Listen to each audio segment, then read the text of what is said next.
একটা জায়গা বন্ধ করে দিচ্ছিল, কোথায় বন্ধ হচ্ছে? নিয়ন্ত্রণ হচ্ছে, কোথাও কিছু বন্ধ হয়নি। রাত্রি যাপন নিষিদ্ধ, রাত্রি যাপন নিষিদ্ধ, সেন্টমার্টিন নিয়ে তালবাহানা, রাত্রি যাপন নিষিদ্ধ।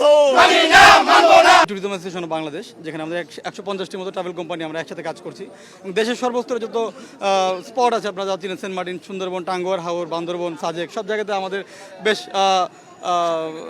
আধিপত্য রয়েছে। আমরা অনেক রিসোর্ট এবং অন্যান্য ট্যুরিজমের কাজ করছি। সেই জায়গায় আসলে সেন্ট মার্টিনটাও বন্ধ করে দিয়েছে, আপনারা ইদানিং জানেন।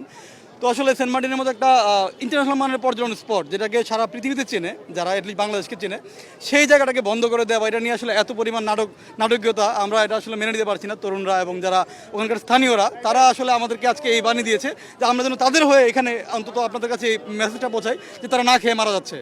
সেন্ট মার্টিন আসলে 1 মাস এখন খোলা, অফিসিয়ালি যে সিস্টেম আমরা দেখেছি।